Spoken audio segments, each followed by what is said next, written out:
Bonjour, bienvenue au Musée Royal des Beaux-Arts de Belgique. Je suis Michel Draguet, le directeur, et je suis ravi de vous accueillir pour ce projet qui a été porté par notre association des Amis.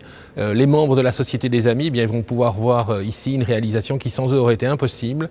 Et je tenais tout particulièrement à remercier Christiane Berkmans, qui est secrétaire générale des Amis et qui est à l'origine de ce projet, et Virginie Mamet, qui a travaillé au sein des Amis pour la réalisation particulière de ce projet. Alors vous allez me dire, mais c'est quoi un métro d'art ? Bien, un musée, c'est un peu une ville. Il y a des régions, il y a des climats, comme on dirait dans certains pays pour parler des vignobles. Il y a du passé, il y a du présent, il y a du futur. Il y a énormément de choses qui sont aussi des choses très différentes, mais qui forment une unité.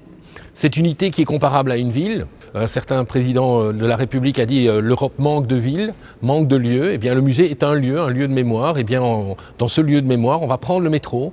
Comme dans un véritable métro, il y a des lignes, et ces lignes, elles vous mènent selon un chemin. Et c'est ce qui fait aussi la poésie du métro dans notre propre musée, qui vous permet d'embarquer dans une ligne et de faire un parcours qui est un parcours guidé. C'est finalement emprunter le chemin que d'autres ont emprunté avant nous, et ce sont les voies de la ville. Ça vous permet d'aller du nord au sud. En Belgique, c'est pas une mince affaire. Ça vous permet d'aller d'est en ouest.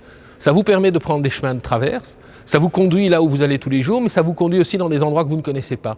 Et ces promenades, en fait, sont véritablement un moyen de locomotion dans le musée. Ce métro, c'est une manière de se promener dans cet immense musée, dans ces 40 000 œuvres, dans l'ensemble de ces collections, en arpentant des chemins qui sont parfois des chemins balisés, parfois des chemins de traverse. Donc, bonne visite, embarquez dans le métro d'art et laissez-vous porter par les trajets de la ville, par les voies de la ville, vous allez découvrir de nouvelles choses.